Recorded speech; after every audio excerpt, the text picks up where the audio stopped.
परमेश्वर के भवन में आप सभी का स्वागत है।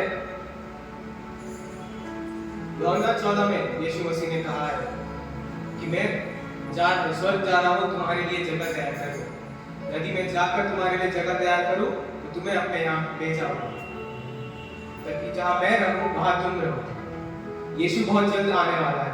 क्या हम हमारे यीशु के लिए तैयार हैं? रेवलेशन 19:7 में लिखा है कि मेमने का विवाह आ पहुंचा है और उसकी दुल्हन तैयार है। ये कलीसिया भी परमेश्वर की दुल्हन है। क्या हमारी कलीसिया परमेश्वर के आने के लिए तैयार है? अगर हाँ तो आइए हम इस गीत को गाएं। तेरा इंतजार है यीशु मसीह, तेरे आने का मुझको इंतजार है।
अद्भुत अद्भुत परमेश्वर है हमारा। सारी स्तुति प्रशंसा और आराधना के पूरे योग्य हमारा परमेश्वर है। हमारा परमेश्वर ऐसा है जिसने हमारे पापों के लिए क्रूस पे अपना लहू बहाया था, जिसके वायदे कभी झूठे नहीं होते, जो जैसा कल था आज है युगानुयुग एक समान हमारा परमेश्वर है। तो आइए हम लोग पूरे दिल से परमेश्वर की आराधना करेंगे, उनकी स्तुति गाएंगे इस गीत के साथ। आराधना हो आराधना, खुदावन यीशु की आराधना।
सर्वव्यापी की आराधना, सर्वव्यापी की आराधना, आराधना हो आराधना, खुदावन यीशु की आराधना हो, आराधना हो आराधना, खुदावन यीशु की आराधना, सर्वज्ञानी की आराधना, सर्वव्यापी की आराधना, सर्वज्ञानी की आराधना, अपनी आवाज में सर्वव्यापी की आराधना, आराधना हो आराधना, खुदावन यीशु की आराधना, आराधना हो आराधना, खुदावन यीशु की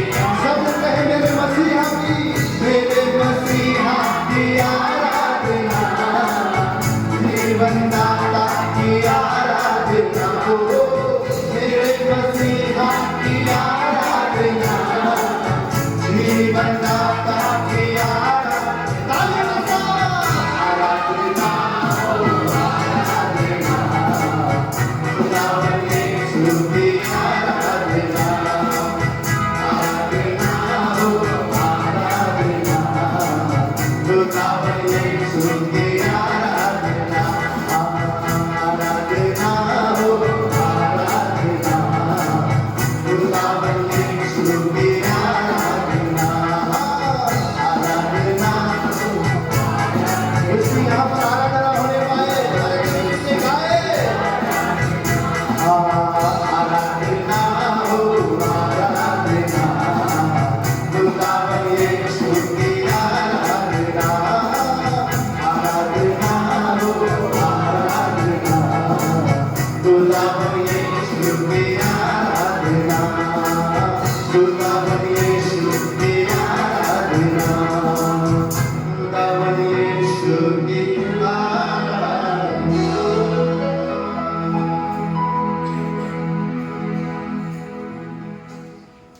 हम देखते हैं त्योहारों में, शादियों में अंधविश्वासी कैसे झूमते हैं, नाचते हैं, गाते हैं।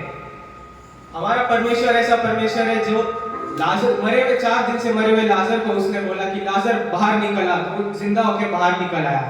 दाऊद राजा होने के बावजूद हमारे यीशु मसीह के लिए नाचता था। तो हम लोगों को कितना नाचना चाहिए ऐसे परमेश्वर के लिए, जितने कार्य उन्होंने हमारे जीवन में किए। तो आइए हम लोग हमारे यीशु के लिए नाचेंगे, गाएंगे, झूमेंगे इस गीत के साथ, झूम झूम झूमा रे झूमा यीशु क्रिस्त पधारे। झूम झूम झूमा रे झूमा, झूम झूम झूमा रे झूमा, यीशु क्रिस्त पधारे। सब कर झूम झूम झूमा रे झूमा, झूम झूम झूमा रे झूमा, यीशु क्रिस्त पधारे। झूम झूम झूमा रे झूमा, झूम झूम झूमा रे झूमा, यीशु क्रिस्त पधारे। झूम झूम झूमा रे झूमा, झूम झूम झूमा रे झूमा, यीशु क्रिस्त पधारे। सब झूम झूम झूमा रे झूमा, झूम झूम झूमा रे झूमा, यीशु क्रिस्त पधारे। झूम झूम झूमा रे झूमा, झूम झूम झूमा रे झूमा, यीशु क्रिस्त पधारे। सोना चांदी ना मेरे पास है, जो भी है वो देता हूँ तुझे। सोना चांदी ना मेरे पास है, जो भी है वो देता हूँ तुझे। उठ जा मेरे बंधु, तू खड़े हो के चल, यीशु नाथ मेरे नाम से। झूम झूम झूम रे झूमा, झूम झूम झूम रे झूमा, यीशु क्रिस्त पधारे। झूम झूम झूम रे झूमा, झूम झूम झूम रे झूमा, यीशु क्रिस्त पधारे। झूम झूम झूम रे झूमा, झूम झूम झूम रे झूमा, यीशु क्रिस्त पधारे। झूम झूम झूम रे झूमा, झूम झूम झूम रे झूमा, यीशु क्रिस्त पधारे। सोना चांदी ना मेरे पास है, जो भी है वो देता हूँ तुझे। कोई कहे सोना चांदी ना मेरे पास है, जो भी है वो देता हूँ तुझे। रुक जा मेरे बंधु,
की सोच नहीं है, ये आजकल की सोच नहीं है, ये आजकल की सोच नहीं है, ये असल जिंदगी की बात है।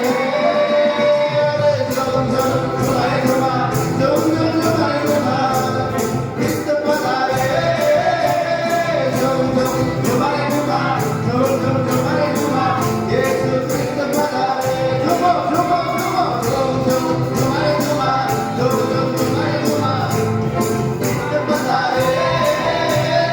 झूम झूम झुमाए झुमा, झूम झूम झुमाए झुमा, यीशु कृष्ण पधारे।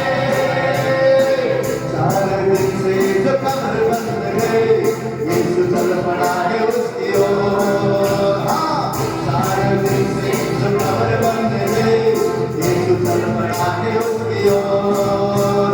यीशु ने पुकारा तो बाहर निकल आया, अरे मुर्दा उठ खड़ा हो गया। यीशु ने झूम झूम झुमाए झुमा, झूम झूम झुमाए झुमा, यीशु कृष्ण पधारे। झूम झूम झुमाए झुमा, झूम झूम झुमाए झुमा, यीशु कृष्ण पधारे। आगे के साथ झूम झूम झुमाए झुमा, झूम झूम झुमाए झुमा, यीशु कृष्ण पधारे। ओ झूम झूम झुमाए झुमा, झूम झूम झुमाए झुमा, यीशु कृष्ण पधारे। झूम झूम झुमाए झुमा, झूम झूम झुमाए झुमा, यीशु कृष्ण पधारे। झूम झूम झुमाए झुमा, झूम झूम झुमाए झुमा, यीशु कृष्ण पधारे। बोलो प्रभु यीशु मसीह की।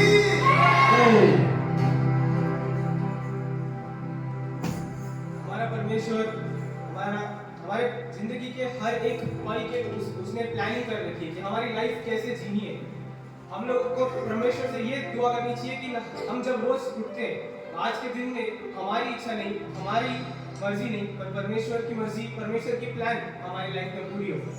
आइए हम परमेश्वर से कहें, परमेश्वर हमारे मन में, हमारे जीवन में, इस पूरी दुनिया पे तू राज करे प्रभु।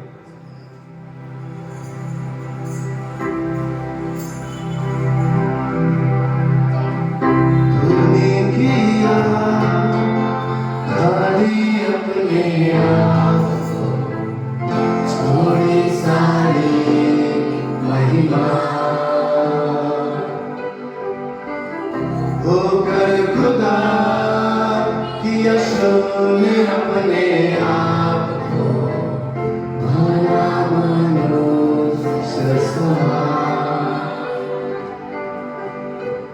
तूने किया खाली अपने आप, छोड़ी सारी महिमा,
राज कर प्रभु, तू राज कर हमारे घरों में, तू राज कर हमारे जीवनों में, तू राज कर हमारे मनों में, तू राज कर प्रभु, तू राज कर और हम सबके थे। ओ यीशु तू हमारा प्रभु है, तेरी प्रभुता हम पर हो, तू हमारा राजा, तेरी राज हम पर हो। तेरा धन्यवाद तेरा प्रेम के लिए धन्यवाद। तू राज करे, तू राज करे, तू राज करे सारी दुनिया पे, घुटने टिके सारे घुटने टिके, घुटने टिके यीशु नाम के लिए, तेरे नाम के सामने वो हम सजदा करते हैं, हम सजदा करते हैं यीशु, तुझे ही दंडवत करते हैं। तू हमारा प्रभु, तू हमारा परमेश्वर है। Hallelujah, we worship you। तू हमारे लिए शून्य हुआ, स्वर्ग की महिमा को छोड़ा, सगल हाथों को उठाकर उस जीवित परमेश्वर से कहे, मेरे हालातों में तेरा राज हो प्रभु, मेरे जीवनों में तेरा राज हो, मेरे मनों में तेरा राज हो। ओ यीशु तेरा राज हो सकल आत्मा में, तू राज करे, तू राज करे, तू राज करे मेरे जीवन में। मैं घुटना टेकूं, मैं घुटना टेकूं, तेरी सजदा करूं यीशु तेरे सामने। तू राज करे मेरे जीवन में, राज करे, तू राज करे मेरे जीवन में। घुटना टिके, मेरे घुटना टिके, मैंने कहा मेरे घुटना टिके तेरे सामने, क्योंकि तू मेरा पिता है। ओ आइए हाथ उठाकर उसकी सजदा करें।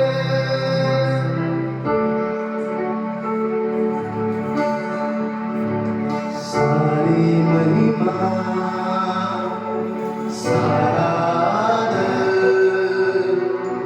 गाते हैं तुझको, सारी महिमा सारा आदर गाते हैं तुझको। सब अपनी आवाज में अपने यीशु से, सारी महिमा सारा आदर गाते हैं तुझको, सारी महिमा सारी महिमा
प्रभु और नहीं दूजा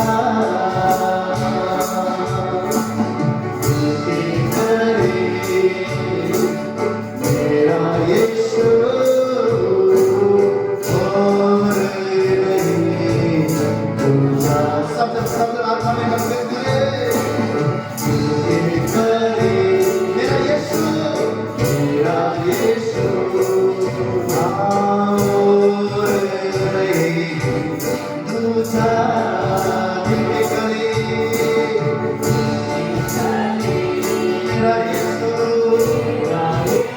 और कोई नहीं और नहीं दूजा हाथ और हाथ दिल के करे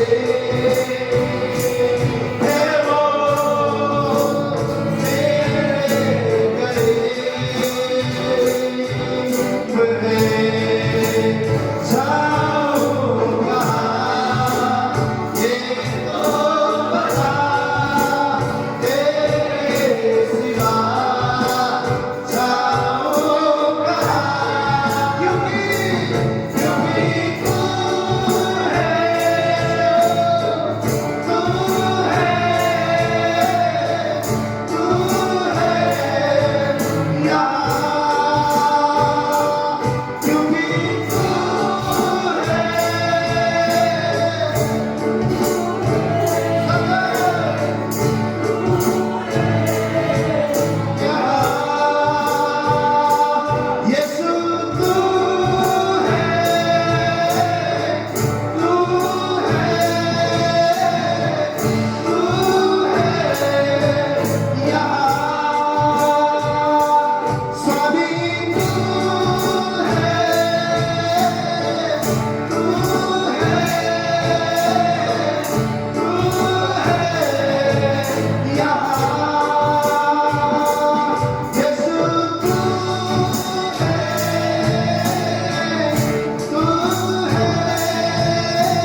यीशु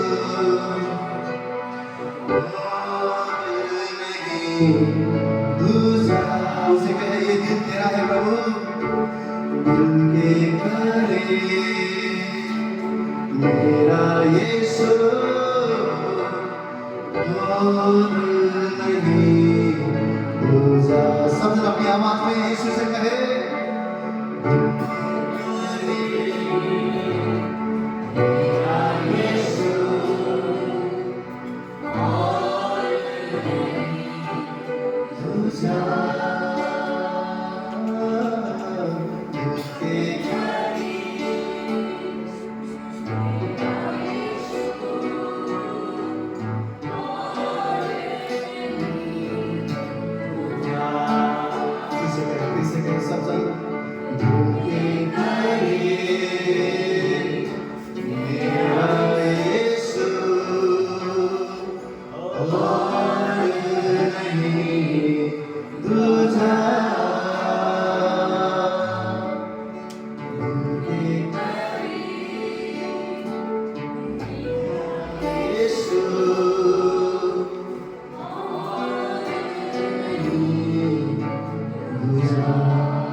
यीशु उसका हम धन्यवाद करते हैं कि आज की पूरी वर्शिप में हमारी अगुवाई करी, आज के वचन को प्रचारक हो और आगे का पूरा समय यीशु हम आपके हाथों में सौंपते हैं।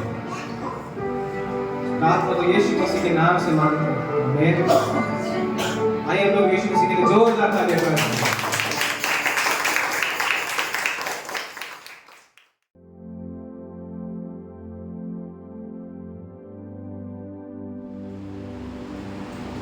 मत्ती के पुस्तक को हम खोलेंगे, उसके 15वां अध्याय को 10 वचन से आगे हम देखने वाले हैं, परंतु मैं किसी से विनती करता हूं कि पहला शमूएल, बाकी सब जन मत्ती को खोले, परंतु एक जन कोई पहला शमूएल उसका 16वां अध्याय को और 7वां वचन का सेकंड पार्ट को बोलेंगे, पढ़ेंगे। कोई पहला शमूएल 16वां अध्याय 7वां वचन का सेकंड पार्ट। क्योंकि यहोवा का देखना मनुष्य का सा नहीं, मनुष्य तो बाहर का रूप देखता है, परंतु यहोवा की दृष्टि मन पर रहती है। क्या लिखा हुआ है? यहोवा का देखना मनुष्य का सा नहीं है, मनुष्य तो बाहर का रूप देखता है, परंतु यहोवा का दृष्टि मन पर रहती है। बोलिए, यहोवा का दृष्टि मेरे चेहरे पर नहीं, परंतु मेरे मन पर रहती है। यहोवा का दृष्टि मेरे चेहरे पर नहीं, मेरे मन पर रहती है। यहोवा परमेश्वर का दृष्टि कहां पर है? हमारे मन पर है, हमारे मन पर है। कई बार हमारे बाहरी जीवन को हम सुंदर बनाते हैं। चर्च आने से पहले भी आप भी करते होंगे, मैं भी करता हूँ। आते हैं, बाल बनाते हैं, 3-4 बार जाके मिरर में देखते हैं, पाउडर लगाते हैं। हमारे पहले के चर्च में जो हमारे पास्टर जी थे, वो हमेशा मुझे कहते थे, थोड़ा कंघी मारा करो, थोड़ा पाउडर लगाया करो, थोड़ा अपने आप को ठीक रखो। और हम लोग सब अपने जीवन को संवारते हैं, हम अपने आप को ठीक रखते हैं, अपने आप को सही करते हैं।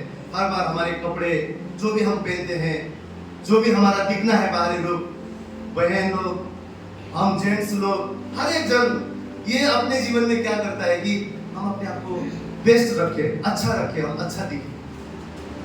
ये हर कोई मनुष्य करता है और करना भी चाहिए। परंतु आज बाइबल क्या बोल रहा है? आज परमेश्वर किस बात पे ज्यादा इंटरेस्ट दिखा रहा है? मनुष्य तो रूप को देखता है। कई बार हम देखते हैं ये कितना अच्छा इंसान है। आपने कभी अपने जीवन में एक्सपीरियंस किया होगा, अरे कितना अच्छा दिखता है, कितना अच्छा है। लेकिन कुछ साल के बाद जब आप जितना उसके नजदीक जाओगे, आपको पता चलता है कि जैसे दिखता वैसा नहीं है, ये तो अलग ही है। क्यों? आप और मैं क्या करते हैं?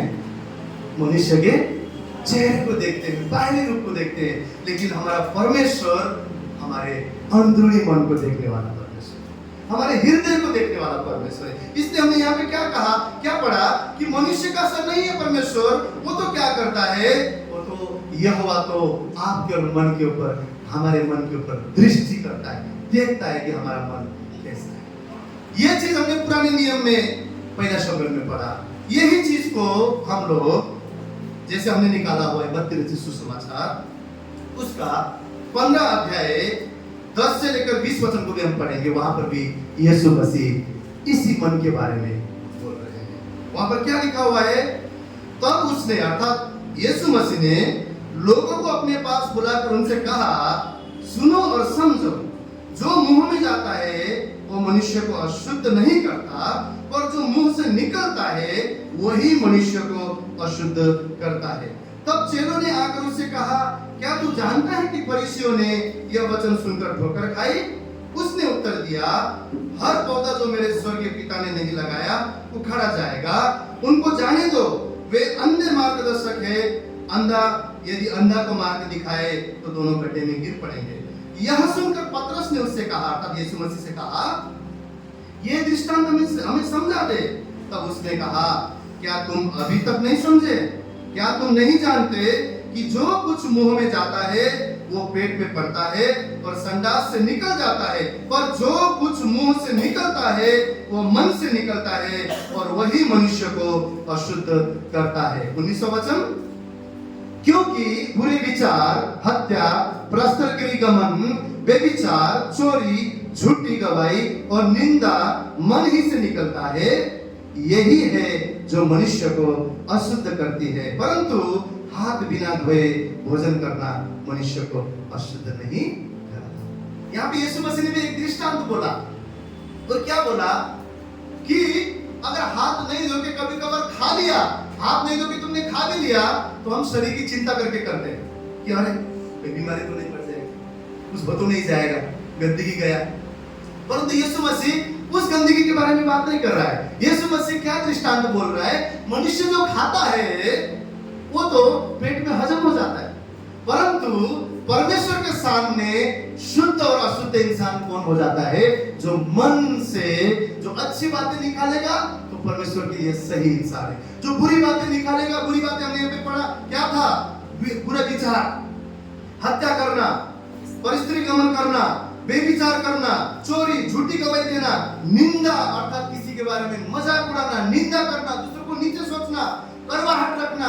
बाइबल क्या बोल रहा है? जो ये बातें मन में रहेगा और जब मुख से निकलता है तो इन बातों के द्वारा मनुष्य अशुद्ध ठहरता है, अशुद्ध ठहरता है। हम लोग कभी-कभी हम लोग को समझ नहीं आता है, क्योंकि इंसान बाहर से अच्छा बोल रहा है, अच्छी बातें कर रहा है, अच्छा चीज बोल रहा है, परंतु हम धोखे में हो जाते हैं। परंतु परमेश्वर क्या बोलता है? यहाँ का विचार, यहाँ की बातें, यहाँ की सोच, यहाँ की अक्षमा जो मन में हमने रखा हुआ है, जब वो निकलना शुरू होता है तो बाइबल बोलता है कि वो चीजें हमको अशुद्ध करता है। और यही चीज हमने पहले शब्द में क्या पढ़ा? यह परमेश्वर हमारे बाहरी नहीं, परंतु यहाँ क्या है? मन के ऊपर दृष्टि करने वाला परमेश्वर है। हालेलुया। बहुत बार आपने इस हमारे जगह पर, समाज पर, सोसाइटी पर हम एक दूसरे से मिलते हैं, इस संसार पर बहुत बार हमने बोलते हुए सुना है, अरे भाई मैं तो नॉन वेज नहीं खाता हूँ, मैं तो प्योर वेज हूँ। प्योर वेज वाला क्या सोचता है कि अगर शुद्ध शाकाहारी खाएंगे तो हमारी सोच भी शाकाहारी होगा, शुद्ध सोच निकलेगा, शुद्ध विवेक निकलेगा, क्योंकि शुद्ध शाकाहारी। नॉनवेज खाने वाले को ऐसे देखते हैं, अरे ये तो हत्यारा है, ये तो गुनहगार है, इसका तो सोच ही गलत होगा, पूरा बुरा निकलेगा मन से। क्यों? तो मांस खाता है, किसी को मार के खाता है। तो खाने पीने की वजह से भी लोग क्या करते हैं? एक दूसरे को दोष देते हैं, एक दूसरे के बारे में अनुमान लगाते हैं, प्योर वेज है कि हाँ ये बहुत अच्छा इंसान हो। बाइबल में अगर हम देखते हैं उत्पत्ति के अध्याय में, अगर आप पढ़ने की जरूरत नहीं है, दूसरा अध्याय घर जाके अगर आप 15 और 16 देखेंगे ना, तो वहां पर यहोवा परमेश्वर ने आदम को बनाया। आप और मैं सब जानते हैं, आदम को बनाया। कोई नहीं जानता है? सब जानते हैं, सब शांत है, एकदम सीरियस लग रहा है, सब जानते हैं। बोलिए मैं जानता हूं, जानते हैं। आदम को क्या किया यहोवा ने? यहोवा परमेश्वर ने आदम को वाटिका में, बगीचा में रखा और क्या बोला? तू यहाँ पर काम भी करेगा, इसका रखवाली भी करेगा और सारे फलों को तू खाएगा, पर एक जो मैं वृक्ष बोल रहा हूं इसको मत खाना, बाकी तू सब खाएगा। तो क्या उस समय आदम नॉन वेज खाने वाला था? नहीं। परमेश्वर ने क्या हुक्म दिया था? सिर्फ फल खाएगा। पर पाप कब आया दुनिया में? जब इंसान सिर्फ फल खाने वाला वेजिटेरियन था। अर्थात बाइबल क्या बोलने की कोशिश कर रहा है? खाने की वजह से पाप नहीं आया, क्या खाया क्या नहीं खाया, परंतु आज्ञाहीनता की वजह से, आज्ञा न मानने की वजह से वहां पर पाप आया। लेकिन उसी उत्पत्ति अध्याय में अगर हम 6वां अध्याय को घर में जाकर अगर आप पढ़ते हैं, तो वहां पर यहोवा ने संसार पर दृष्टि किया तो इतना ज्यादा बुराई बढ़ गया, इतना ज्यादा बुराई बढ़ गया। बाइबल बोलता है जो भी मनुष्य मन में जो सोचता है वो सिर्फ बुराई, बुराई और बुराई ही वो मन में सोचता है। तो यहोवा ने क्या देखा? मन को देखा और देखा कि जिस लोगों को मैंने बनाया, लिटरली परमेश्वर वहां पे क्या बोलता है? मैंने मनुष्य को बनाकर मैं पछताया। क्यों? क्योंकि आदम ने उस पवित्रता को, उस परमेश्वर के आशीष को खो दिया पाप करते हुए। और वहां पर क्या किया गया है, क्या लिखा गया है? यहोवा परमेश्वर ने जब इस संसार पर देखा तो हर एक मनुष्य अपने मन में बुरा विचार और बुरा विचार ही कर रहा था। तब परमेश्वर ने ठान लिया कि मैं अब क्या मनुष्य, क्या प्राणी, क्या जीव जंतु, एवरीथिंग, सब कुछ मैं नाश कर दूंगा। आप जानते हैं और उस समय में एक परिवार के ऊपर परमेश्वर का दृष्टि हुआ। वो कौन था? नूह और नूह के परिवार के ऊपर परमेश्वर का दृष्टि हुआ। उसने देखा ये धर्मी है, ये मेरे भय मानने वाले, मेरे आदर करने वाले लोग हैं, मेरे वचन को पालन करने वाले लोग हैं, मुझ पर विश्वास करने वाले लोग हैं। और यहोवा परमेश्वर ने इस परिवार को छोड़कर मैं सबको नाश कर दूंगा। और वहां पे क्या किया? 40 दिन और 40 रात मेघ को बरसाया, बारिश को बरसाया और सारी पृथ्वी डूबकर नाश हो गया। पिछले संडे पास्टर दीपक जब बोल रहे थे नूह के बारे में, नूह क्या कर रहा था? अपना काम करते जा रहा था और लोगों को चेतावनी दे रहा था, भाई सुनो, बारिश आने वाला है, बाढ़ आने वाला है, सब मरने वाले। उनको चेतावनी नहीं दे रहा था, लेकिन किसी ने सुना? लेकिन समय आया और सब कुछ जलकर, सब कुछ डूबकर वहां पर भस्म हो गया, सब कुछ नाश हो गया, सब कुछ मर गए। परमेश्वर ने उस जहाज के दरवाजों को बंद किया। लोग बोलते होंगे, अरे हमारे लिए खोलो खोलो खोलो, हम बचना चाहते हैं, नूह हम डूब रहे, खोल हमारे लिए। लेकिन हर एक चीज का समय है। बाइबल कहता है ग्रेस, अनुग्रह के समय में, इस समय में जब तक यीशु मसीह नहीं आएंगे, ये हमारे लिए समय है मन फिराने का, अपने आप की तैयारी करने का। लेकिन ऐसा भी समय आएगा जब हम खटखटाएंगे तो भी खोला नहीं जाएगा, क्योंकि वो समय परमेश्वर के पास रैप्चर का समय होगा, जाने का समय होगा, तुरही फूकने का समय होगा। यही परमेश्वर का कलाम कहता है। वहां पर नूह ने बहुत लोगों को समझाया, लेकिन समझे नहीं लोगों ने। समय आया और वो परिवार वहां पर बचा। परंतु आज का टॉपिक क्या है? जब वो सब बच गए, उसके बाद में अगर आप उत्पत्ति 9 अध्याय को देखते हैं तो यहोवा परमेश्वर ने नूह को और उसके परिवार को क्या बोला? तुम पृथ्वी पर अब बढ़ो, फैलो। अब तुम पहले हरी घास को खाते थे, यानी कि भैंस को खाते थे, अब तुम क्या खाओगे? उसके साथ साथ चलने वाले छोटे छोटे जीव जंतु को भी खाओगे। नॉन वेज वहां से शुरू हुआ। परंतु नया नियम में हम क्या देखते हैं? नया नियम में परमेश्वर का वचन हमें वेज और नॉन वेज के बारे में क्या बोलता है? खाने वाला ना खाने वाले को दोष ना लगाए, ना खाने वाला खाने वाले को दोष ना लगाए। क्योंकि कोई सोमवार को बड़ा मानता है, कोई मंगलवार को बड़ा मानता है, कोई सैटरडे को बड़ा मानता है, कोई वेज को अच्छा मानता है, कोई नॉन वेज को अच्छा मानता है। परमेश्वर कहता है मैं उसे बचाने वाला, मैं उसे उठाने वाला, मैं उसका फिक्र करने वाला हूं, तू कौन अपने दोस्त लगा। अर्थात इन सारे बातों में हम क्या सीख रहे हैं कि आज हमारे बाहरी जीवन, हमारे बाहरी मनुष्यत्व, हमारी खान पीन क्या है, उससे भी बढ़कर परमेश्वर आज आप और मेरे मन के ऊपर दृष्टि कर रहा है कि हमारा हृदय परमेश्वर के लिए कैसा है, कैसा है। हम लोग वचन पढ़ने वाले हैं यिर्मयाह का पुस्तक, उसका 17 अध्याय। आप नहीं भी निकालेंगे, निकाल सकते निकालिए, लेकिन वचन में ध्यान रहे। यिर्मयाह का पुस्तक उसका 17 अध्याय 9 और 10 को कोई जोर से हिंदी में पढ़े। यिर्मयाह 17 9 और 10। हम तो सब वस्तुओं से अधिक धोखा देने वाला होता है, उसमें असाध्य रोग लगा है, उसका भेद कौन समझ सकता है। मैं यहोवा मन की खोजता हूँ और हृदय को जानता हूँ, ताकि प्रत्येक जन को उसकी चाल चलन के अनुसार अर्थात उसके कामों का फल। क्या लिखा है? मन तो सब वस्तुओं से अधिक धोखा देने वाला होता है।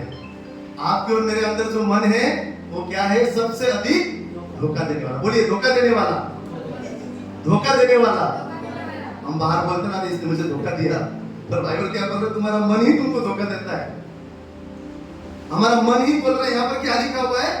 सब वस्तुओं से अधिक धोखा देने वाला होता है, उसमें असाध्य रोग है, उसका भेद कौन समझ सकता है। बहुत एक फेवरेट डायलॉग हम लोग सुनते हैं, लेडीज को कोई नहीं समझ सकता, परंतु बाइबल क्या बोल रहा है? अपने मन को कोई भी नहीं समझ सकता है। इतना धूर्त वो है, इतना फंसाने वाला वो है, क्योंकि यहाँ पे क्या लिखा हुआ है कि अधिक धोखा देने वाला जो मन है, वो सारी वस्तुओं में अधिक धोखा देने वाला मन, उसका भेद कोई नहीं जानता है। और नीति वचन सब निकालेंगे 4 अध्याय को, उसका 23वां वचन आप और मेरे लिए परमेश्वर आज्ञा दे रहा है कि हमें क्या करना है। नीति वचन 4 अध्याय उसका 23वां वचन, कोई पढ़े इसे। सबसे अधिक अपने मन की रक्षा कर, क्योंकि जीवन का मूल सूत्र वही है। सब जन इस वचन को पढ़ेंगे, बोलिए सबसे अधिक सबसे अधिक अपने मन की रक्षा कर, रक्षा कर, क्योंकि जीवन का मूल जीवन का मूल स्रोत स्रोत वही है। फिर से समझ के अपने आप के लिए, सबसे अधिक अपने मन की रक्षा कर, क्योंकि जीवन का मूल स्रोत वही है। सबसे अधिक किसकी रक्षा करो बोल रहा है? किसकी के पास सोना है? आप बोलेंगे ब्रदर आप मुझसे पूछ रहे हैं सोना चांदी पैसा, लेकिन मैं क्या बोलने की कोशिश कर रहा हूँ, जो कि हमारे पास थोड़ा बहुत है, जो कीमती चीज है, कीमती पेपर्स हैं, कीमती ज्वेलर्स हैं, कीमती पैसे हैं, हम क्या करते हैं उसको बांध के अच्छे से गांठ बांध के अच्छे से पैक करके उसको ऐसे जगह पे घर में रखते हैं जहां पर कभी कभी हम भी भूल जाते कहाँ रखा था ऐसे उसको छुपा के रखते हैं। मेक श्योर हम लोग खातिरी करते हैं कि वो गुम ना हो जाए, संभाल के रखते हैं। आपने अपने घर के पेपर्स, अपने गाड़ी के पेपर्स, अपने एटीएम तो हम ऐसे जेब में रखते हैं, उसको छोड़ते ही नहीं है क्योंकि कीमती है। हर एक जितनी भी वस्तु हमारे जीवन में कीमती है, कीमती हमें लगते हैं, उन चीजों को हम क्या करते हैं? बड़ा संभाल के रखते हैं। लेकिन बाइबल क्या बोल रहा है?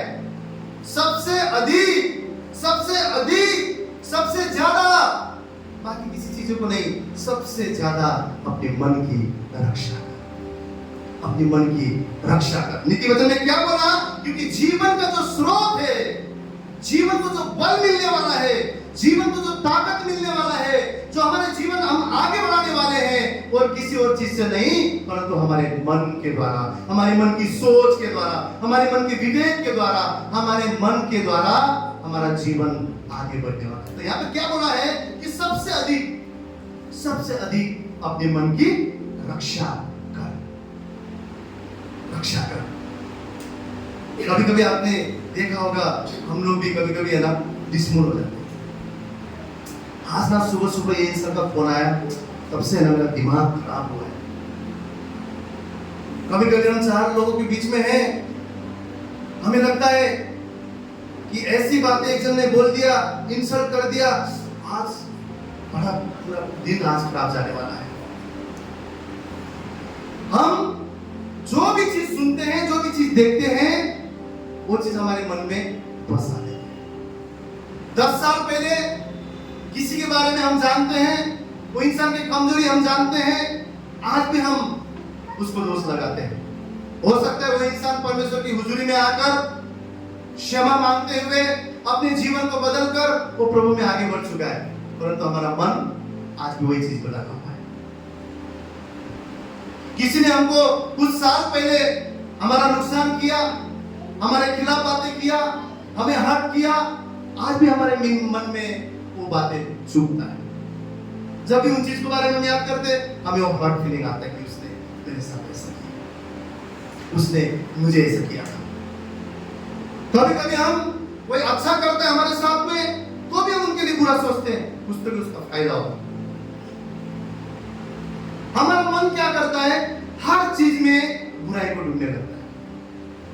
आज बाइबल इसी बारे में बात कर रहा है, इसी के बारे में। कभी हमारे जीवन में समस्या आया, तकलीफ आया, हम इतने भयभीत हो जाते हैं, हाथ पांव छोड़ देते हैं, डर जाते हैं, गलत गलत कन्फेशन बोलना शुरू करते हैं। हमारे परिवार को देखते हैं, हमारे हालातों को देखते हैं और हम बोलना शुरू करते हैं, मेरा तो कुछ नहीं होगा, मेरा बेटा तो ना ऐसे ही है, मेरी बेटी तो ना ऐसे ही है, हमारा तो जीवन गरीबी में रहेगा, हम तो इसी झोपड़ी में रहेंगे, हमारा तो कुछ नहीं हो सकता, हमारा बिजनेस नहीं बढ़ सकता, हमारे तो ना बार बार पाप करते, हम कभी धर्मी हो नहीं सकते, हम कभी वचन में बढ़ नहीं सकते, हम कुछ नहीं कर सकते। एवरी टाइम हम लोग अपने जीवन में मन से बुरी बुरी बुरी बुरी बात, हर समय हम मन से कड़वाहट को निकालते। कोई भाई का, कोई बहन का अच्छा हो रहा है, आपको पता है, मैं कभी कभी कोई आकर मुझे बोलता है कि अरे सर आप इतने सारे इंस्ट्रूमेंट बजाते हो, बहुत अच्छी बात है, बहुत आप में टैलेंट है, या फिर किसी और बात में कोई तारीफ करता है। मैंने ये नहीं सोचता हूँ कि ये मेरे अंदर कुछ तो चलो नहीं थैंक यू, लेकिन मैं ऑनेस्टली बोल रहा हूँ, मुझे ऐसा लगता है कि जो तारीफ करने वाला इंसान है ना, वो सही इंसान है, जो दूसरे के बारे में अच्छा बोल रहा है। ये आपका और मेरा मन होना चाहिए, हमारे भाई और बहन का उन्नति हो रहा है, उनके लिए प्रभु धन्यवाद। जो विश्वास में कमजोर है, परमेश्वर में बढ़ रहे हैं, उनके लिए हम परमेश्वर को धन्यवाद करें। यीशु मसीह ने जो स्वभाव यीशु मसीह का था, वही स्वभाव को हमने पहनना है। वचन में क्या बोला? परमेश्वर ने हमसे क्या कहा? यहाँ पर क्या लिखा हुआ नीति वचन में? मन तो हमारा धूर्त है, परंतु इस मन में सामर्थ्य हमें कहां से मिलेगा? ये मन सही तरीके से कहां से चलेगा? जब हम मसीह के मन को धारण करें, जब हम मसीह के स्वरूप को पहनेंगे। अन्यथा कहीं पे भी हम कितनी भी पढ़ाई करें, कितने भी बुद्धिमान हो, कितने भी हम ताकतवर हो, मन को कोई कंट्रोल नहीं कर सकता है। आपके और मेरे मन को, आपके और मेरे सोच को केवल परमेश्वर का आत्मा, परमेश्वर की उपस्थिति, परमेश्वर का वचन, परमेश्वर की कब्जा, परमेश्वर की हुजूरी, परमेश्वर की छुअन, परमेश्वर का नया पवित्र आत्मा का सामर्थ, उसका मन, उसके स्वभाव को जब हम पहनते हैं, तभी जाकर हमारे मन से अच्छी बातें निकलना शुरू होता है। आप और मेरा स्वभाव कैसा था जब हम मसीह में नहीं थे? मसीह में नहीं थे, हम स्वार्थी थे, हम सदा अपने लिए सोचते थे, हम सदा अपना अपना अपना मैं, हमारा स्वभाव ऐसा था। हम जब मसीह में नहीं थे, हमारा स्वभाव दूसरे के बारे में बेइज्जती करना, मजाक उड़ाना, गाली करना, सब प्रकार के काम हम करते थे। क्यों? हमारा मन हमारे बस में नहीं था। परंतु आज परमेश्वर क्या बोल रहा है? मसीह के मन को धारण करोगे, मसीह के स्वभाव को धारण करोगे, मसीह में बने रहोगे, तो मसीह का स्वभाव जो आपके अंदर आता रहेगा, उसके द्वारा आपका पुराना मन जाता रहेगा, नया मन को आप पाते रहोगे। यीशु मसीह ने क्या बोला? तुम नया सृष्टि हो। जो कोई मसीह में हो, क्या है? नया सृष्टि है। देखो, सारी पुरानी बातें बीत गई है, अब सारी बातें, सारी बातें। इसका अर्थ क्या है? इसका अर्थ यह है कि सारी बातें बीत गई पुरानी और सब बातें नया हो रहा है। इसका अर्थ यह है, पुराना हमारा मन, अब पुराना जो भी कुछ हमारे जीवन में है वो चला गया है। अब सब कुछ नया मन को हम धारण करें। तो नया मन क्या है? मसीह का मन है। नया स्वभाव क्या है? मसीह का स्वभाव है। नया जीवन क्या है? मसीह का जीवन है।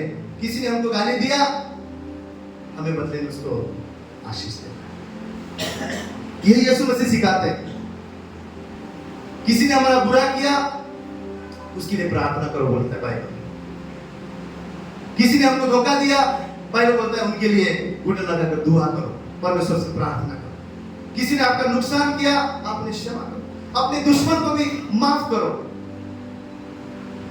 ये मन, पता है, कभी कभी हम लोग सारा कुछ दोष है ना शैतान को देते हैं, लेकिन हमारा समस्या क्या हो जाता है? बहुत बार बहुत कुछ हमारे मन में हम लेके चलते हैं। अक्षमा, वो गंदगी, वो लालच, झूठ, सब कुछ हम अपने मन के मुताबिक करते हैं। आपको डस्टबिन पता है जिसमें हम कचरा डालते हैं? सबके घर में है। हम क्या करते हैं? जितने भी कचरा है उसको उठा के उसमें डालते हैं। और कभी कभी हमारा आदत ऐसे रहता है, सब कुछ पूरा लेके अपने मन में हम डालते हैं और दुनिया भर की चीजों को सोचते बैठे, इसने ये बोला, उसने वो बोला, इसने ये कहा, उसने वो कहा, ये ऐसा मेरे प्रॉब्लम है। चर्च जाता हूँ, बाइबल पढ़ता हूँ, ये करता हूँ, वो करता हूँ, फिर भी इतना समस्या है, इतना दुख है, इतना तकलीफ है, इतना वेदना है, मेरे जीवन में कुछ अच्छा नहीं हो रहा है। इतने बातें लेते हैं, बीपी बढ़ जाता है, शुगर बढ़ जाता है, तबीयत खराब हो जाता है, सब कुछ हो जाता है। क्यों? इसलिए बाइबल ने क्या बोला? अपने मन की रक्षा करो, अपने मन की रक्षा करो, क्योंकि जीवन का मूल स्रोत तो वही है। अगर आप यहां से मसीह की बातों को, मसीह के प्रेम को, मसीह के सामर्थ को, मसीह ने किए हुए स्वभाव को अगर यहाँ पर रखकर जीवन को जिएंगे तो बाइबल बोलता है कि हमारा जीवन आशीष का जीवन ठहरेगा, मसीह का जीवन ठहरेगा। तकलीफ के समय में, मुश्किलात के समय में हम हार जाते हैं। युद्ध लड़ना छोड़ के पहले हमारा मन से ही हम हार जाते हैं। आप नया नियम में अगर देखेंगे, एक दिन क्या हुआ, एक सूबेदार था, आई थिंक मत्ती रचित सुसमाचार में 8वां अध्याय में एक सूबेदार था। आप सब जानते हैं इस कहानी को। सूबेदार था, वो सूबेदार कफरनहूम के रास्ते में यीशु मसीह था और वो सूबेदार नजदीक आके बोलता है, प्रभु यीशु मेरे घर में चलो, मेरा जो सेवक है उसको मिर्गी की वजह से वो बीमार है, बहुत तकलीफ में है, चलो मेरे घर में चलकर मैं उसके लिए प्रार्थना करो। मेरे घर में चलो नहीं, उसके लिए प्रार्थना करो क्योंकि वो मिर्गी से बहुत ज्यादा तकलीफ में है। यीशु मसीह के पास आके तो प्रभु यीशु मसीह क्या बोलते हैं, अच्छा ऐसा है क्या, ठीक है हम लोग जाके तेरे घर में उसके लिए प्रार्थना करें। तो सुंदर क्या बोलता है, प्रभु मैं इस योग्य नहीं हूं, मैं इस लायक नहीं हूं कि मैं आपको ले जाकर मेरे छत के नीचे उसके लिए प्रार्थना करूं, लेकिन तू अगर यही से कह देगा ना तो वो क्या हो जाएगा, चंगा हो जाएगा। और जिस पल उसने ये कहा, यीशु मसीह ने क्या बोला, पूरे इजराइल में भी मैंने ऐसा विश्वास को नहीं देखा। और बाइबल बोलता है उसी घड़ी वो सेवक वहां पर चंगा हो, उसी घड़ी वहां पर चंगा हुआ। और यीशु मसीह ने क्या बोला, जैसा तेरा विश्वास है वैसा ही हो, और उस समय वहां पर वो चंगा हो गया। इसका अर्थ क्या है, जैसी तेरी सोच है ना वैसे ही तेरे लिए हो जाए। आपकी सोच आपके विश्वास को दिखाता है, आपका सोच आपका परमेश्वर के आकार को दिखाता है। आपके परमेश्वर का आकार आपकी सोच के ऊपर निर्भर है। बीमारी में आप सोचते हैं वो हाथ पैर छोड़ देते हैं, कुछ नहीं होगा। बाइबल कहता है हम गिर तो जाएंगे लेकिन मिट नहीं जाएंगे, क्योंकि उसकी करुणा और दया आप और मेरे लिए सदा है। हम गिर सकते हैं, हम कमजोर हो सकते हैं, हम बीमारी में जा सकते हैं, इस संसार में होते हुए बहुत सारे कठिनाई से गुजर सकते हैं, लेकिन बाइबल क्या बोलता है, लेकिन हमारा कभी भी नाश नहीं होगा, क्योंकि ये उसका वादा है। तो तकलीफ के समय में, गरीबी के समय में, बीमारी के समय में हम लड़ते नहीं हैं, परंतु मन से ही हम हार जाते हैं कि कुछ नहीं होगा, कुछ नहीं होगा। और इसी चीज की वजह से हमारे जीवन में हम जय को नहीं देख पाते। उस सूबेदार ने जो बोला, यीशु मसीह ने कहा तेरे विश्वास के मुताबिक वैसे ही हो, तेरे सोच के मुताबिक वैसे ही हो। क्या आप ऐसा सोच रखते हैं, ऐसा विश्वास रखते हैं, ऐसा आपके हृदय से समस्या के समय में बातें निकलता है कि परमेश्वर ऊपर से कहता है, हे बच्चा तेरी सोच के मुताबिक हो जाए, तेरे विश्वास के मुताबिक हो जाए। क्या यीशु मसीह हमारे जीवन को देखकर ऐसा कह सकता है? शद्रक मेशक अबेदनगो को आग की भट्टी में डाला गया। उस समय उन्होंने क्या बोला, हम इस मूर्ख के सामने झुकेंगे नहीं, तू अगर हमको आग की भट्टी में भी डाल दे, हमारा परमेश्वर आके हमें बचाएगा, अगर नहीं भी बचाएगा तो भी हम झुकेंगे नहीं। उनका ये बोलने से पहले उनके मन में अपने परमेश्वर के लिए ऐसा विश्वास था। उन्होंने अपने मन में अपने परमेश्वर को इतना महान रीति से देख चुके थे कि उस आग के भट्टी में भी मेरा परमेश्वर मुझे बचा सकता है। समस्या आपको हरा नहीं सकता है, परंतु आपकी सोच आपको हरा सकता है। आपकी कठिनाई आपको हरा नहीं सकता, आपका डर, आपका अविश्वास, आपके मन की सोच आपको पहले हरा सकता है, पहले हरा सकता है। 12 साल से लहू बहने वाली स्त्री क्या बोलती है, उसके मैं कपड़े को भी छू लूंगी ना, आज मैं चंगा होके जाऊंगी।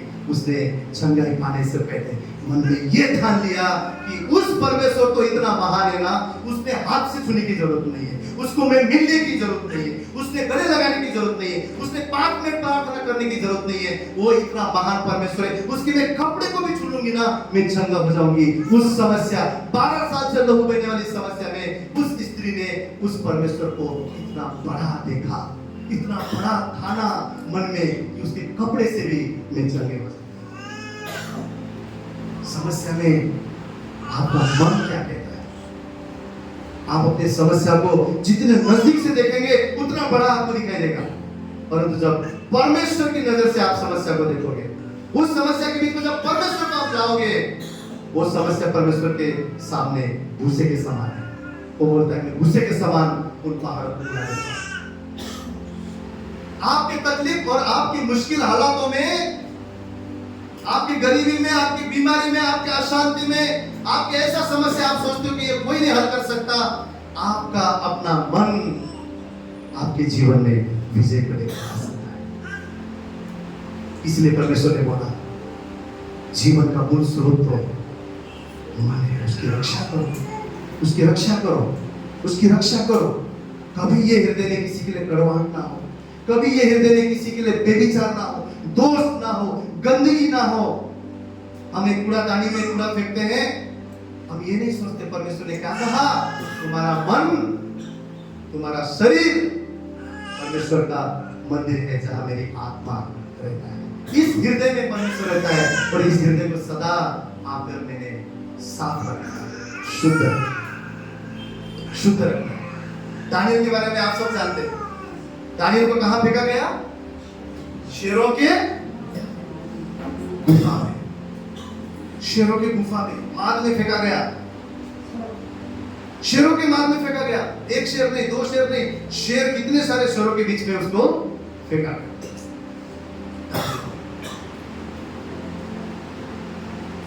और वो रोया नहीं, चिल्लाया नहीं, डरा नहीं, ओ मुझे मत फेंको, मेरा क्या होगा, मर जाऊंगा, कुछ नहीं किया। उन्होंने फेंका, गया, क्योंकि मन में उसको पता था इस शेर को बनाने वाला मेरा परमेश्वर है, यह समस्या से बड़ा मेरा परमेश्वर है, यह कठिनाई से बड़ा मेरा परमेश्वर है। उसने मन में उस परमेश्वर के बढ़ाई को, उस परमेश्वर कितना महान है, कुछ भी कर सकता है, उसने मन में सोच लिया। शेर उसको खा नहीं सका।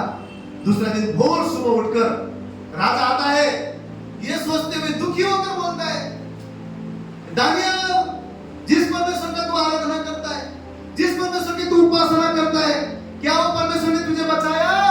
ये विश्वास करते हुए को तो है नहीं, क्योंकि शोकित होकर, बाइबल बोलता है शोकित होकर वो बोलता है। और अंदर से आवाज आता है, राजा तू चिरंजीवी रहे। सच में मेरे परमेश्वर ने अपने दूत को भेजकर उन शेरों के जबड़ों को बांध दिया, वो मुझे खा नहीं सका। हालेलुया! ये परमेश्वर आप और मेरा परमेश्वर है, ये परमेश्वर आप और मेरा परमेश्वर है। लाल समुद्र को डुबाने वाला परमेश्वर आप और मेरा परमेश्वर है। जंगल में मार्ग बनाने वाला आप और मेरा परमेश्वर है। शैतान को किसी ने हराया नहीं, यीशु मसीह ने उस क्रूस पर हराया। प्रभु यीशु मसीह बोलते हैं, मेरे द्वारा तुम जयवंत से भी बढ़कर हो, पर वो जय हम क्यों नहीं पाते हैं? क्योंकि हम मन में हारे हुए हैं, क्योंकि हम मन से ही हारे हुए हैं। सबसे पहले हमें मन से जीतना होगा, मन से विश्वास करना होगा। विश्वास है मुंह से नहीं होता है, मन से होता है। इसलिए यीशु मसीह जब अपना सेवा का शुरू किया, प्रभु यीशु मसीह ने क्या बोला? मन को फिराओ, मन को फिराओ, मन को फिराओ। एक ही चीज बोला, मन को फिराओ, क्योंकि प्रभु यीशु मसीह जानता है ये मन ही हमारे जीवन का स्रोत है, मन ही हमारा जीवन का स्रोत है। हालेलुया! यूसुफ के बारे में हम जानते हैं, जब वो गड्ढे में था उससे पहले परमेश्वर ने क्या किया? एक स्वप्न दिखाया उसे। आप मेरे जीवन में भी स्वप्न है, परमेश्वर का वादा हमारे लिए है। क्या वादा है? जीवन के अंत तक मेरी करुणा और भलाई सदा तुम्हारे लिए होगा। क्या वादा है? तुम बुझ नहीं हो परंतु तुम सर हो। क्या वादा है? तुम हारे हुए नहीं परंतु तुम जयवंत से भी बढ़कर। क्या वादा है? तुम अंधकार में नहीं, इस जगत के लिए तुम रोशनी हो। क्या वादा है? जो सामर्थ्य मैं तुम्हें देता हूं उसके द्वारा तुम सब कुछ कर सकते हो। ये हमारे लिए वादा है, ये हमारे लिए वादा है। मसीह का जीवन, बाइबल बोलता है, सिर्फ शब्द का जीवन नहीं है परंतु कार्य का जीवन है। वो कैसे होगा? कैसे होगा? आपका और मेरा सोच के बना। एक लाइन इंग्लिश में लिखा हुआ है, क्या है? क्या है? Dream big because your God is big. बड़ा सपना देखो, बड़ा सोच रखो, बड़ा अच्छी बातें रखो मन में, क्योंकि आपका परमेश्वर बड़ा है। आपका परमेश्वर छोटा नहीं है, बड़ा परमेश्वर है। कभी अपने बच्चों के लिए सोचते हो, प्रभु धन्यवाद, ये बच्चे आने वाले दिनों में इस संसार में भी बहुत ही आशीष के कारण होंगे, तेरे राज्य के लिए भी ये बहुत बड़े सेवक होंगे। कभी अपने बच्चों को देखकर आशीष दीजिए, कभी अपने परिवार को देखकर आशीष दीजिए, कभी अपने छोटे घर को देखकर आशीष कीजिए। प्रभु धन्यवाद, धन्यवाद, आने वाले दिनों में तू मेरे हालातों को बदल रहा है। उस गरीबी, उस कर्जे के जीवन में भी प्रभु को देखकर कहिए, प्रभु इस कर्जा और गरीबी से बढ़कर तू परमेश्वर मेरा जरूरत को पूरा करने वाला परमेश्वर है, तू मालिक है। मैं जानता हूं आने वाले दिनों में मेरे जीवन में कोई भी घटी नहीं। आपको डर है, आपको परेशानी है, आप बीमारी से डरते हैं, आप जूझ रहे हैं, आप कन्फेस कीजिए, घोषित कीजिए। अपने मन में चिंता मत आने दीजिए, अपने मन में शक मत आने दीजिए, अपने मन में घबराहट मत आने दीजिए, डर मत आने दीजिए, क्योंकि ये मन ही बोलता है जीवन का सुख है। परंतु अपने मन में ठान लीजिए। आज हमने क्या गीत गाया? क्या गीत गाया? पतरस और यूहन्ना ने क्या बोला? सोना चांदी ना मेरे पास है, जो भी है वो देता हूं तुझे। उठ जा मेरे बंधु, तू खड़े होकर चल यीशु नासरी के नाम से।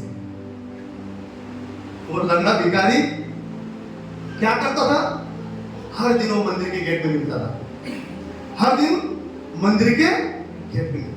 किसी को बोलता था उठा के रख दो, चल नहीं सकता था, हमेशा मानता था। पतरस ने क्या बोला? भाई सोना चांदी हमारे पास नहीं है, परंतु यीशु के नाम से उठ और चल। और बाइबल बोलता है उसी समय वो उठा, कूदने लगा, जंप करने लगा और चलने लगा।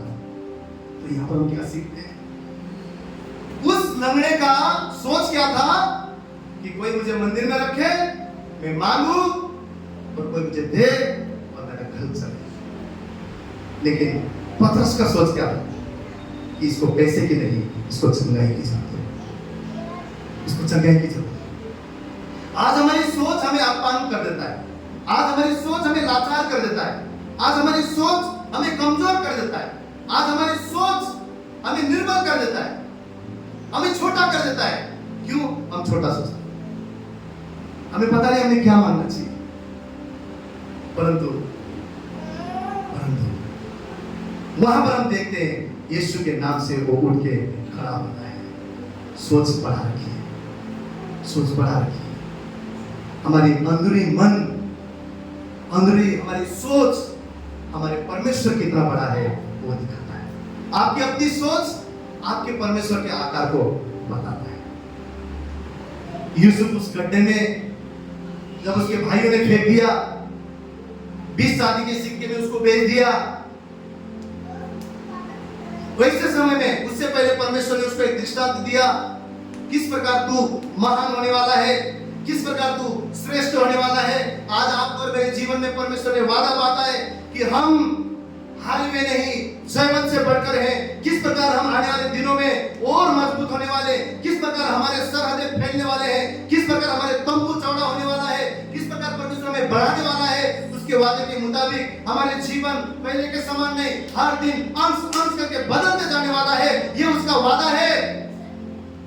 यूसुफ ने भी स्वप्न देखा, पर जब स्वप्न देखा उसके बाद उसके जीवन में गड़बड़ी चालू।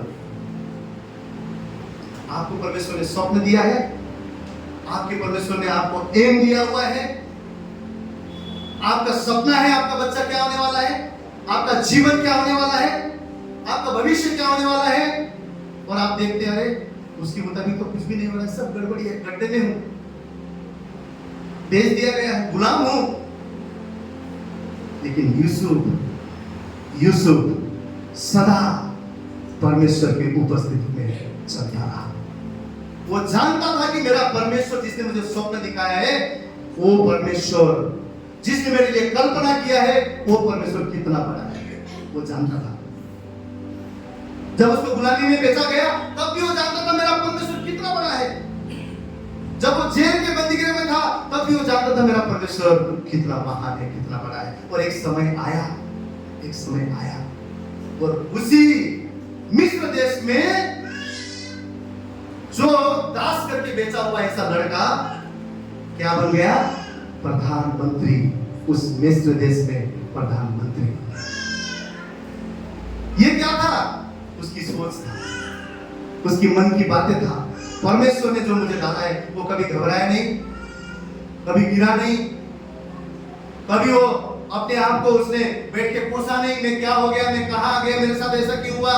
परंतु उसने सदा अपने मन में ठान लिया कि मेरे परमेश्वर मेरे साथ है। उसने ठान लिया मेरा जीवित खुदा ने जो स्वप्न दिखाया है वो पूरा होके ही रहने वाला है। और एक समय आया उसके जीवन में पूरा। आपके सपना आपकी सोच की वजह से पूरा नहीं हो रहा है। आप अच्छा सोच रखिए, आप हमेशा पॉजिटिव रखिए, हमेशा अच्छी बातें बोलिए, अच्छा सोच रखिए, मेरा तो भला ही होगा। कब आप बोलते हैं मेरा तो भला ही होगा? कभी आपने बोला अपने जीवन के लिए? बोलना शुरू कीजिए। अपने परिवार में अपने, आपको लगता है मेरी वाइफ इतनी कुड़कुड़ करती है, बोलिए प्रभु धन्यवाद, मेरी वाइफ तूने आशीष करके दिया है। ओ आने वाले दिनों में मैं तेरी दासी करके इसके ऊपर देखभाल में घोषित करता हूं क्योंकि तू महान है। अपने हस्बैंड के लिए आप रोते हैं, ये तो ऐसा ही है, ये तो वैसा ही है, ये तो ये है। प्रार्थना कीजिए, विश्वास कीजिए, प्रभु जिस परमेश्वर तुझ पर मैं विश्वास करता हूं, एक दिन आएगा मेरा पति ना सिर्फ बदलेगा परंतु तेरा दास ठहरेगा, तेरा सेवक ठहरेगा और ये संसार तेरे नाम की बड़ाई करते हुए मेरे पति के जीवन में भी जीवन। आपके नकारात्मक परिस्थिति में आपका हृदय को आप सकारात्मक कीजिए। सब तरफ से तंगी है, कर्जा कर्जा कर्जा, जो भी चीज में आप हाथ डालते हो कहीं फल तो नहीं हो रहा है, कहीं आशीष नहीं आ रहा है, गिर सकते हैं, कमी हो सकता है, घटी हो सकता है, नाश नहीं होंगे। मन में विश्वास कीजिए। प्रभु तूने कहा ओ ये बीमारी कुछ पल का है, ये गरीबी कुछ पल का है, ये तकलीफ कुछ पल का है, नाश नहीं होगा। प्रभु मुझे पता है तेरा वचन है, क्योंकि तुम इस समस्या से पढ़ सदा अपने मन में अच्छी बातें रखिए। कुरिन्थियों की पुस्तक में क्या लिखा हुआ है कि हम सब मसीह के क्या है? अंग है, शरीर के हिस्से हैं। हमारे शरीर में हाथ है, पैर है, सब कुछ है, आंख है, नाक है, सब कुछ कौन कंट्रोल कर रहा है? हमारा मस्तक, हमारा सोच, हमारा मन। मन ने कहा आज चर्च नहीं जाना है, घर में बैठ गए। मन ने कहा आज यहां जाना है, चले गए। मन ने कहा ये बुराई करना है, कर लिया। मन ने कहा ये पाप है, नहीं करना है, परंतु मन ने कहा करना है। शरीर के पूरा शरीर उस पाप में चला गया। कौन चला रहा है? हमारा मन। परंतु कुरिन्थियों की पुस्तक क्या बोलता है कि हम सब मसीह के अंग हैं और आप और मेरा मस्तक, हमारा अपना मन नहीं है परंतु प्रभु यीशु मसीह। तो जब हमारा मस्तक प्रभु यीशु मसीह है तो हम शरीर के हिस्से किसके द्वारा चलाए जाने चाहिए? प्रभु यीशु मसीह के। प्रभु यीशु मसीह के। आप और मेरा मस्तक परमेश्वर यीशु मसीह होने दीजिए कि वो हमारे जीवन को कंट्रोल करे, वो हमारे जीवन को चलाए, वो हमारे जीवन को आकार दे। और सदा जैसे बाइबल कहता है हम अपने मन को अच्छा रखें, अच्छा रखें। कभी कभार हम किसी को देखते हैं ना, जब मुंह खोलते हैं तो अपने को अरे बाप रे इतने कड़वाहट है, इतना जहर भरा हुआ है। तो शब्द कहां से आया? मन से। लेकिन ये मन, बाइबल बोलता है सबका मन, मनुष्य का मन परमेश्वर के बिना सबका मन वैसा ही है, कोई एजुकेटेड हो या कोई भी रहे। लेकिन बाइबल क्या बोलने की कोशिश कर रहा है? अगर हम मसीह में बढ़ते जाते हैं, मसीह में जड़ पकड़ते हैं, मसीह के स्वभाव को पहनते जाते हैं, मसीह के स्वरूप में हम अपने जीवन को बदलते जाते हैं, ये विश्वास करते हैं कि हमारे परमेश्वर ने हमें नया सृष्टि बनाया है, अब हम पुराने नहीं परंतु अब हम नए हैं। जब हम नया जीवन जीना शुरू करते हैं, आप और मेरे अंदर से भी नई बातें निकलना शुरू करता है। और ना सिर्फ हम एक दूसरे के लिए आशीष बनेंगे, लेकिन हमारे कठिनाई टाइम पे भी हम जानेंगे कि हमारा परमेश्वर कितना बड़ा है। और उस विश्वास के द्वारा, उस हमारे मन में ठानने के द्वारा हम क्या करेंगे, हमारे जीवन में परमेश्वर की जय पाएंगे। हमारे युद्ध को हमारा परमेश्वर जरूर लड़ता है, लेकिन जय आपके हृदय से शुरू होता है। दाऊद के बारे में आप जानते हैं, उसके भाइयों ने गोलियत को देखकर बोला, अरे अरे अरे कहा तू नहीं लड़ सकता, तू नहीं कर सकता, इतना सा छोटा लड़का नहीं कर सकता है। लेकिन दाऊद ने वहां पर क्या किया, उसके पास जो छोटे छोटे पत्थर था, चिकने पत्थर, वो लेके घुमा के जब इतना बड़ा दानव को मारा, वो पत्थर उसके बीचों बीच यहाँ पे लग के दानव गिर गया। उसके बाद इस तरफ तो ये स्टोरी से हम लोग क्या सीखते हैं, दाऊद की जैसे समस्या जो दाऊद ने फेस किया, वैसी समस्या आप और मैं भी फेस कर सकते हैं। ऐसा बड़ा दानव, इतना बड़ा समस्या जिसके आगे हमें कुछ सॉल्यूशन दिखाई नहीं देता है, हम हार जाते हैं। लेकिन दाऊद ने वहां पर, लोगों ने बोला तू नहीं कर सकता है, नहीं कर सकता है, नहीं कर सकता है तू। कहीं पता है आपके जीवन में कुछ नेगेटिव लोगों के लिए, बुरे लोगों के लिए, बुरे लोगों के बातों की वजह से भी आप अच्छे काम नहीं कर सकते। पहले आपको बोल देंगे तू नहीं कर सकता, तू नहीं कर सकता, और इतना मन में बसा के रखेंगे, सच में नहीं करेंगे। क्यों? दूसरे की बातों को अपने दिल में बसने दिए, दूसरे की बातों को बसने दिए।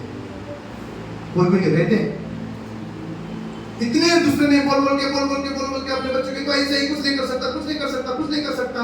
वो जीवन में कुछ नहीं कर सकता, क्योंकि इतने चीजें उसको बोल दिया गया, उसने मन में ले लिया और मन में जड़ पकड़ लिया, तो उसको पता है मन से मैं कुछ नहीं कर सकता, मैं तो ऐसे हूं, मैं तो ऐसे। तो दाऊद ने, लोगों ने बोला तू नहीं कर सकता, परंतु उसने बोला कौन है ये परमेश्वर को, वो हमारे जीवित परमेश्वर को ललकार रहा है, कौन है ये, कौन है हमारे परमेश्वर को ललकार रहा है।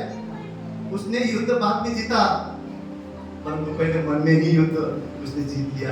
जो परमेश्वर की हम सेवा करते हैं, जो परमेश्वर हमारा इतना महान है, जो हमारे इतने महान परमेश्वर को ललकार रहा है, वो कौन है। तू भाला और बर्छी के साथ आता होगा, परंतु मैं यहोवा के नाम से आता हूँ, यहोवा के नाम से आता हूँ। और गया और उस पे एक पत्थर से मार गिराया। बाद में वो मरा, परंतु उसकी लड़ाई उसने मन नहीं जीती, मन नहीं जीती। इस जीवन में काफी तकलीफ है, समस्या है। कभी कभी हम सोच नहीं सकते, समझ नहीं सकते हमारे हालातों को कि प्रभु ये क्यों हो रहा है, क्यों इतना मैं तकलीफ में हूँ, क्यों इतना मैं कठिनाई में हूँ, मेरा जीवन ऐसे जगह पे आकर रुक गया है, प्रभु मैं आगे कुछ नहीं देख पा रहा, मेरे जीवन में कहीं से मैं सहारा नहीं देख पा रहा, मैं ऐसे जगह पे आकर रुक गया हूँ प्रभु। मुझे ऐसा लगता है कि मेरा कुछ नहीं हो सकता है।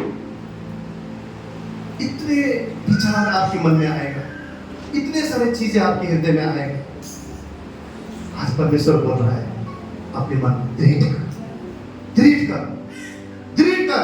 मूसा ने यीशु को क्या बोला, तेरे आगे आगे यहोवा परमेश्वर तेरे आगे आगे चलेगा, तू भयभीत मत हो, तू डर मत, तेरा मन कच्चा ना हो, तू दृढ़ हो जा, दृढ़ हो जा। परमेश्वर आज आप मुझे कह रहा है दृढ़ हो जा, दृढ़ हो जा। यशाया का 7वां अध्याय क्या बोलता है, उठ प्रकाशमान हो जा, क्योंकि तेरा प्रकाश आ चुका है। वो आपका सामर्थ आपके जीवन में आ चुका है। आपका परमेश्वर आपके जीवन में हुकूमत करता है। आपका परमेश्वर वो जिसने लाल समुद्र को डुबाया, जिसने मरे हुए लाजरस को जी उठाया, जिसने शैतान को उस कलवरी की क्रूस पर हरा दिया, जो कहता है मेरे द्वारा तुम जयवंत से भी बढ़कर हो, वो परमेश्वर आपके जीवन में राज करता है।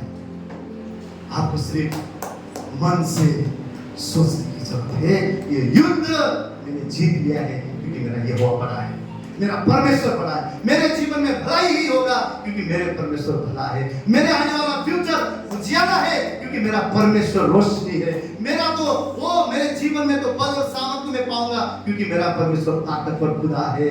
मैं सब कुछ कर सकता हूँ जिसने मुझे सामर्थ्य दिया है। ये सोच, ये विचार आपको कहां से मिलेगा, जब मसीह के मन को धारण करें। कलीसिया आना ना छोड़े, संगति में बसना ना छोड़े, प्रार्थना करना ना छोड़े, बाइबल पढ़ना ना छोड़े, क्योंकि ये सारे चीजें हमें मसीह के स्वभाव में बढ़ाता है और कहीं से हमें सामर्थ्य नहीं मिलेगा। यही चीजें हमें परमेश्वर के स्वभाव में बढ़ाएंगे। परमेश्वर से प्रेम करें। आज हमारे जीवन में हम सब चीज से प्रेम करते हैं, परंतु परमेश्वर से प्रेम नहीं करते। आज हमारा मन परमेश्वर से प्रेम करने लगे, ताकि हमारे जीवन में हमारे परमेश्वर को हम और नजदीक से जाने, बंद आंखों से भी हम उस पर भरोसा करना सीखे और मन में ठान ले कि मेरा परमेश्वर मेरी ओर है तो कौन मेरा खिलाफ कर सकता है। हालेलुया। मैं विश्वास करता हूँ आज के वचन के द्वारा परमेश्वर ने हमारे हृदय को मजबूत किया है। आज से हम जो भी सोचेंगे वो मसीह की सोच होगा, जो भी विचार हमारे हृदय में हम रखेंगे वो मसीह का स्वभाव का विचार होगा। जो भी हमारे परिस्थिति में हम शब्द बोलेंगे वो जय का घोषणा होगा, वो ऐसी बातें होगा जिसकी वजह से हमारा परमेश्वर बड़ा दिखेगा। यूसुफ के समान बड़ा सपना रखिए, अच्छा सोच रखिए, क्योंकि हमारा परमेश्वर बड़ा है। असंभव को संभव करने वाला हमारा परमेश्वर है। हालेलुया। आइए एक जोरदार ताली हम प्रभु यीशु